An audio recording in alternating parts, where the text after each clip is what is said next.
What would be the first thing you do if you wake up in an unknown place with no memories? Our story begins with 13-year-old Rachel Ray Gardner, who after witnessing a murder, is sent to a hospital for counseling only to wake up in an unfamiliar building with no memory of how she got there. There, the only way out is through an elevator, where a machine-generated voice over an intercom decrees her as a sacrifice for the inhabitants of the upper floors. As Ray heads upwards from her current floor of B7 to B6, she encounters an insane, bandaged man wielding a scythe and barely escapes death, managing to find another elevator that heads up to B5. On B5, she reunites with Danny Dickens, her counselor, although it is soon clear that Danny is not trustworthy as he mainly talks about Ray's blue eyes, and is crazily obsessed with them. When Ray attempts to escape, Danny locked the door as he has anticipated her distrust. As he corners her, threatening to take out her eyes, Danny tells Ray that she will be reunited with her parents in hell. This statement seems to evoke Ray's lost memories, and Danny stops to ask her to stay with him forever. However, he is cut short when the man with the scythe cuts him through the gut, and is about to kill Ray, but finds her no longer afraid to be killed.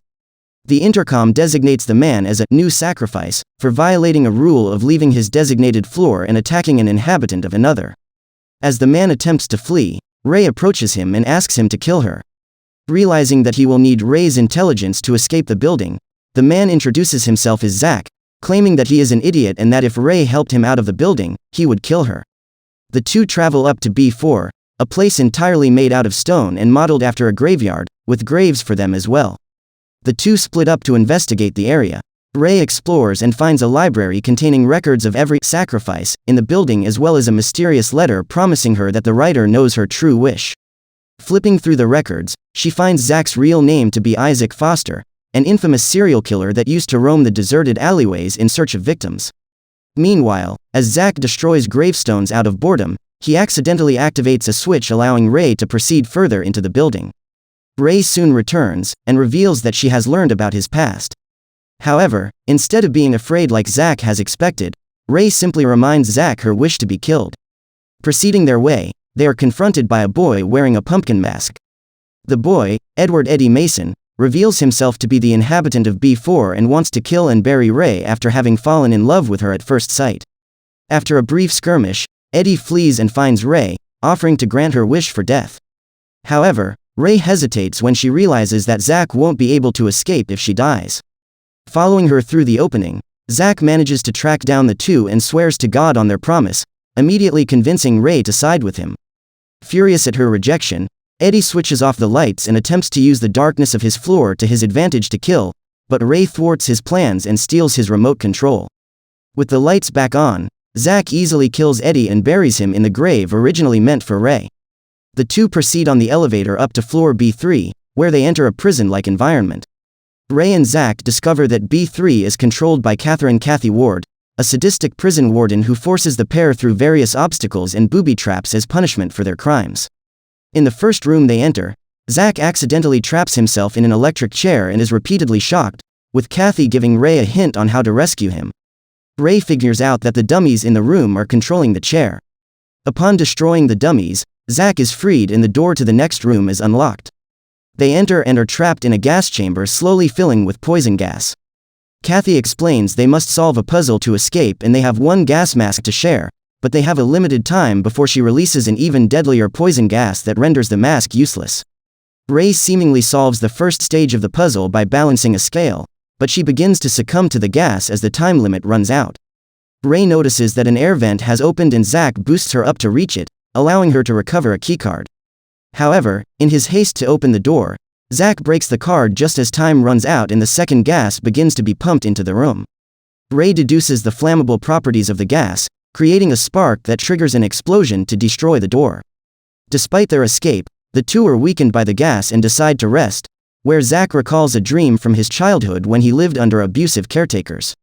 When they proceed to the next room, he is forced to relive his childhood through a dollhouse puzzle mimicking his past, further agitating him. The obstacle the next room holds finally cracks Zack, involving two syringes, one being harmless and the other containing a dangerous hallucinatory drug. As he injects both into himself to spare Ray, Zack's past returns to haunt him, causing him to become more aggressive and threatening to kill Ray. Her reminder of the oath finally forces Zack to calm himself down and reaffirms it. In a flashback, it is revealed that Zack murdered his abusive caretakers after being inspired by a horror slasher movie. In the present, Zack begins succumbing to the drug again and Ray is chased into the final room of the floor where Kathy herself is. In exhilaration, Kathy gives Ray a gun and suggests she kill Zack with it. Barely managing to get a hold of himself, Zack encourages Ray but she refuses, telling him that it's their choice to kill or be killed.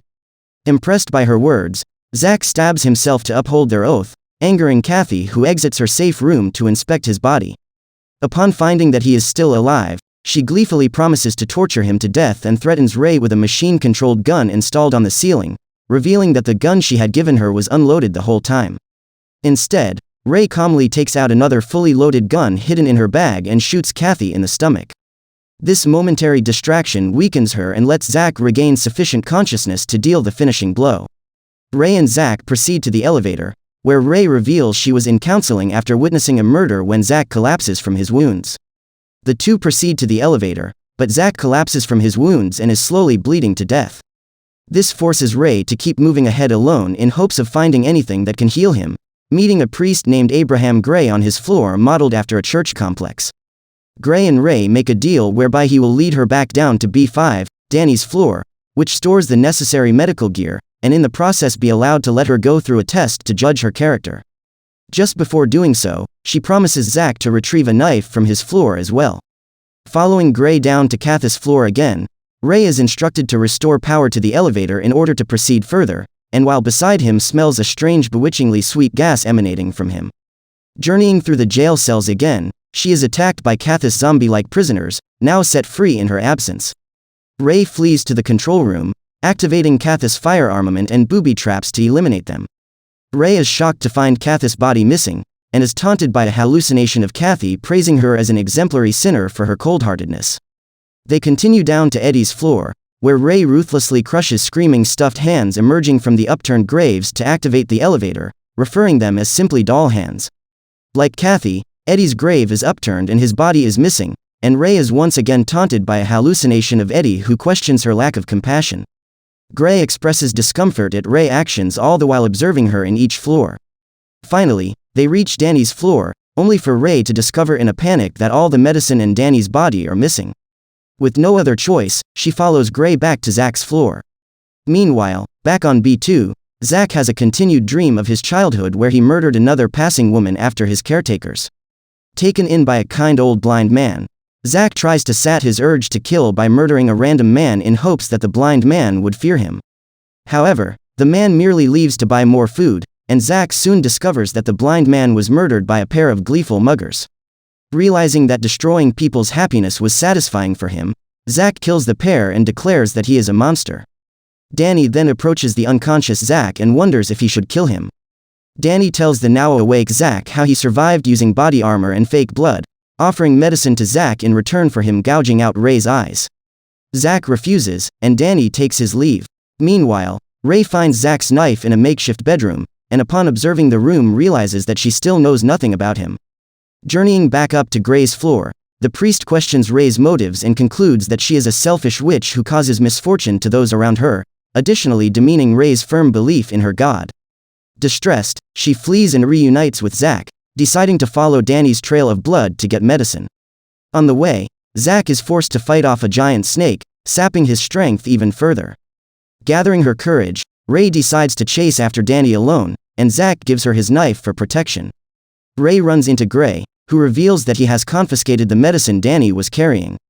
The scene shifts to a courtroom with Gray presiding as the judge over a witch trial to determine her identity, with the hallucinations of Danny, Eddie and Kathy to testify against her.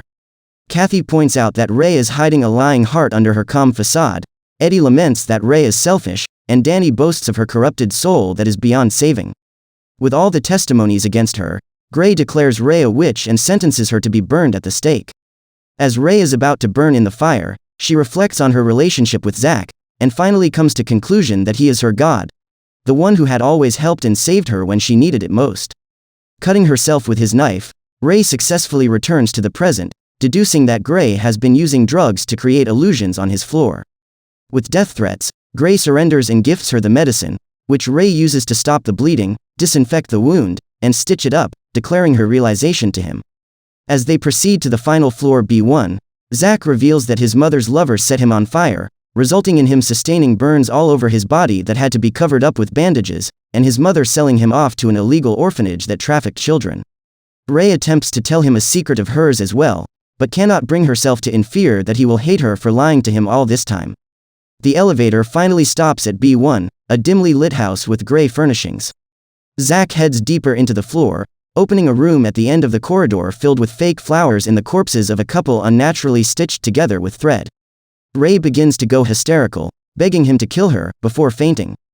Danny then arrives suddenly and locks Zack out of the room, offering to unlock it only if he can fully explore the floor and find out Ray's past. Zack reluctantly begins exploring the floor, managing to fight his way through various death traps only to fall into a hole filled with sharp spikes.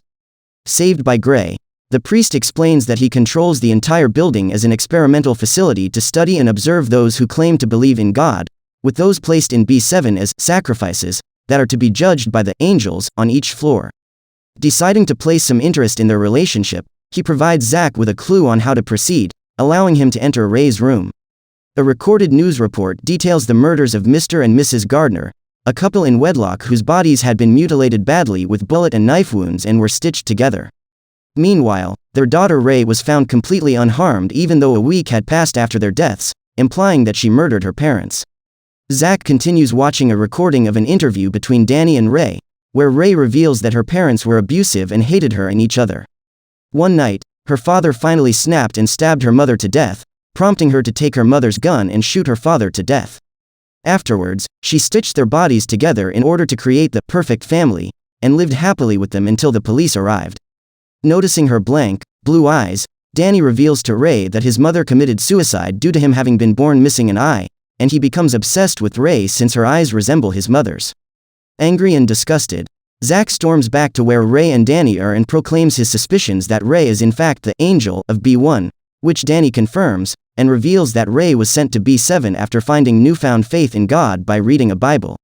Knowing that she lied to him, Zack angrily declares that he is not Ray's God. Disillusioned, Ray brought out her reloaded gun and shot Zack, but missed. Ray flees, luring Zack through more traps until he manages to corner her in the last room. He once again asks her if she intends to kill him when Danny arrives and holds him at gunpoint. Cornered by the two of them, Ray then calmly draws her gun and fires. Ray shoots Danny much to his surprise, claiming that Zack is hers to kill and sew up. However, she remains conflicted since she has lost her faith in her God, meaning there is nobody left to forgive her for her crimes, and hesitates in shooting Zack. Pushing her down, Zack reminds Ray that he is the one who made the promise to kill her, not her God, shaking Ray back to her senses. The two swear to each other again on their vow and attempt to continue their way out. Although B1 is Ray's floor, she is unaware of its location even after knowing every nook and cranny of the place, deducing that the exit must be on B2 due to her floor being the last to be built and the strange observation that no one ever came down from above. While on the way to reactivate the elevator, she encounters Gray, with questions her intentions and her identity, telling him that she has accepted herself and will hence take responsibility for her own actions and choices from now on. Satisfied with her answer, Gray gives her a hint that the exit is behind the huge stained glass window of his floor. When Zack and Ray reunite, they try to find her gun as well but realize Danny's body is missing once again and that Ray's gun has been destroyed. Together they warily return to B2, where Zack smashes through the stained glass window to reveal a long flight of stairs leading to the surface. Just then, the building's self-destruct sequence is initiated. Ray and Zack flee up the stairs as the facility begins to burn and collapse, but their way is blocked by steel bars. Zack briefly has a panic attack due to his fear of fire, but he manages to regain his senses upon seeing Ray struggling to break the bars. Overcoming his fear, Zack manages to break through the bars and all other obstacles, though he breaks his scythe in the process. They finally reach the top floor, where Ray asks Zack if he truly wants to kill her, and she wouldn't fault him if he changed his mind. Zack reaffirms the promise he made when Danny arrives and shoots Ray in the back. He reveals he was the one who activated the self-destruct sequence and holds Zack at gunpoint to watch Ray die, so he will have to live with the knowledge he couldn't fulfill his promise. Ray assures Zack that she doesn't care if their vow is fulfilled or not, only that the vow was made in the first place, and she will carry the burden of their vow so Zack doesn't need to think of himself as a liar. Jealous of Ray's affection for Zack, Danny shoots Ray again and prepares to kill Zack when Gray disables him with a crossbow. Gray orders Zack to leave through the exit, assuring him there is still a chance to save Ray. Zack picks up Ray's body and heads for the door with Danny still pointing his gun at his back. Gray shoots Danny again to prevent him from shooting Zack. As Zack carries Ray through the exit, Gray has a final conversation with Danny, revealing that he became fascinated with how Ray and Zack managed to change each other, and how he's come to realize that everybody is a human, both flawed and beautiful. The building then collapses, presumably killing both Danny and Gray. Zack is able to reach the surface just as the police arrive to investigate the building collapse, surrendering to the police so Ray can be taken to a hospital. After recovering from her wounds, Ray is taken to a mental care facility where the staff attempt to rehabilitate her with limited success. Deemed guilty for his murder spree as well as killing Ray's parents and kidnapping her, Ray is informed that Zack is sentenced to death. However, shortly after hearing the news, Zack breaks into Ray's room to fulfill their oath, having escaped prison. As they both leap out of the window to escape, Ray once again pleads for Zack to kill her, which Zack reaffirms by telling her to stop crying and smile. By the time the police arrive, the room is already empty with a splatter of blood on the windowsill and Zack's knife on the floor. If you made it till the end of the video, here's a cookie. Please like and subscribe because YouTube is broken and is randomly unsubscribing people. So please make sure you're subscribed to get all the future fun anime recaps on time. Thank you, see you in the next one.